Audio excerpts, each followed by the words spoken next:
Olá, eu sou Suzana Barbosa, esse é o nosso canal. Se você ainda não é inscrito, inscreva aqui no nosso canal, ative o sininho, curta, compartilhe, comente, nos ajude a levar informação para outras pessoas, ok?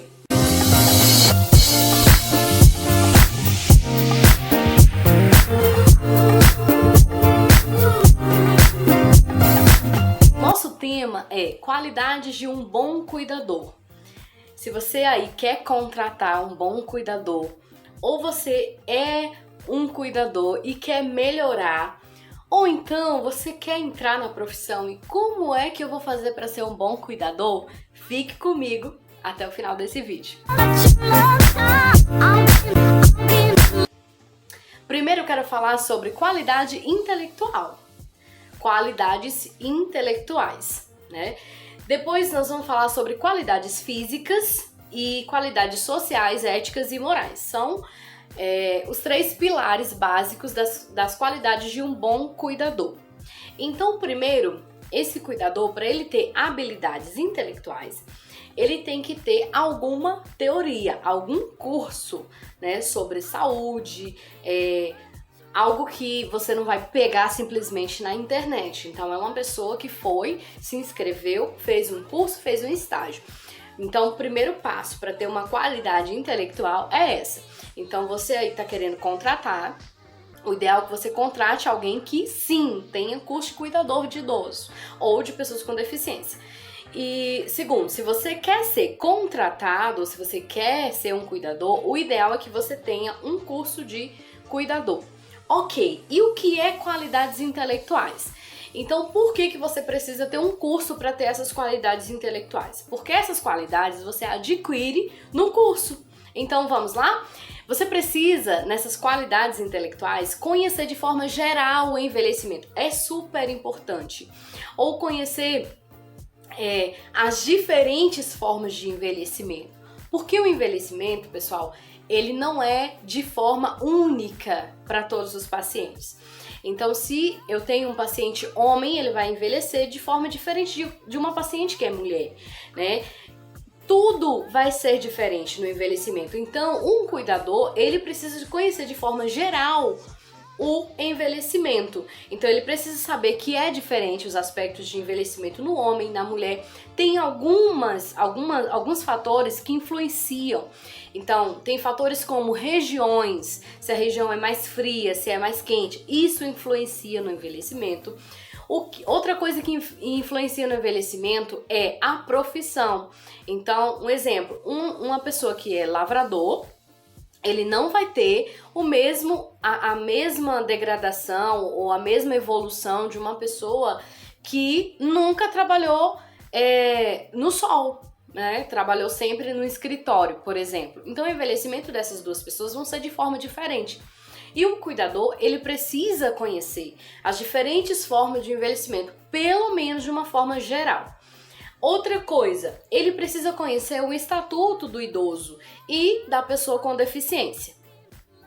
Ele precisa conhecer esse estatuto porque, de repente, ele vai se deparar com algumas situações e ele vai ter que discernir se aquilo é um crime e se aquilo não é, se aquilo é correto fazer com uma pessoa ou se não é, se a pessoa está lidando com maus tratos ou com pressões psicológicas, entre outras coisas. Então, um cuidador, ele precisa saber do estatuto do idoso e também das leis que regem aí a pessoa com deficiência, ok? Que protegem, na verdade.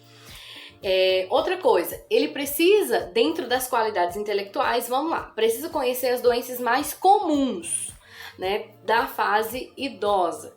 Então, quais são as doenças mais comuns? Eu separei algumas. Diabetes, tipo 1 e tipo 2, ele precisa saber quais são os tipos de diabetes, hipertensão, depressão, Alzheimer, demência, sequelas de um AVC, incontinência urinária, são coisas básicas para você saber, né? Você como um cuidador e você que vai contratar, é ideal que contrate um cuidador que saiba, pelo menos de forma geral, sobre essas doenças básicas, ok? Então essas foram as qualidades intelectuais. Então, qualidades intelectuais envolvem conhecer de forma geral o envelhecimento, conhecer o Estatuto do Idoso ou as leis que regem o idoso e a pessoa com deficiência, conhecer as doenças mais comuns, ok? Próxima qualidade, qualidades físicas. Então vamos lá, é ideal que essa pessoa tenha um bom preparo físico, né? Não precisa ir ser bombadão, malhado, malhadona, não precisa ser isso, né? Maromba, como o povo fala. Mas você precisa ter um bom preparo físico para cuidar do outro. Você precisa cuidar de você. Você precisa ter força, resistência, né? Física mesmo, tô falando de fato físico. Então, é ideal que você cuide de você. Cuide de você. Então, essa pessoa precisa ter um bom preparo físico. Segundo, essa pessoa precisa ter habilidades técnicas com esse paciente. E isso envolve essa qualidade física. Por quê?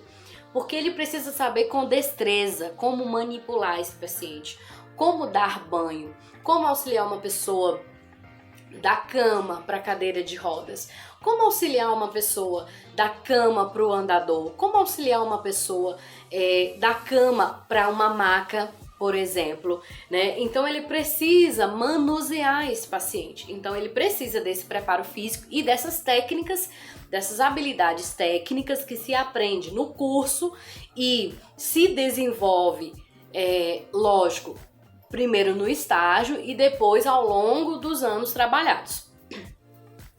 Então isso vai auxiliar você em quê? Nas mudanças de decúbito, no melhor cuidado com o paciente. Então se o paciente tá ali e precisa, né, se virar de 2 em 2 horas, você vai ter habilidade física para esse manuseio. Então é importante que esse cuidador tenha essas qualidades físicas, ok?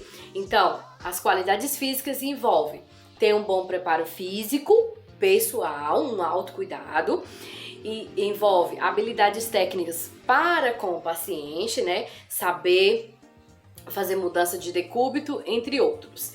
Agora nós vamos falar de qualidades sociais, éticas e morais. Um bom cuidador precisa ter essas qualidades. Então vamos lá, ele precisa ser tolerante, paciente, comunicativo ou comunicar-se bem, pelo menos, né? E aqui eu quero fazer um parênteses em comunicação. O paciente, geralmente, quando ele é idoso, talvez ele tenha aí uma diminuição da audição. Então, essa pessoa, esse cuidador, precisa se comunicar bem, parar em frente ao paciente, ouvir, falar com clareza, falar alto, né, para que ele possa ouvir. Um exemplo, o paciente está no quarto, você está na cozinha e você está gritando com o paciente. Isso não é ideal, isso não é uma boa comunicação, né? Então é ideal que você pare, ouça com carinho o que a pessoa está falando ou está te pedindo. É ideal comunicar-se. Outra coisa, essa pessoa precisa ter responsabilidade, né? Por que essa pessoa precisa ter responsabilidade e comprometimento? Porque geralmente o cuidador vai fazer a administração de medicações orais, né?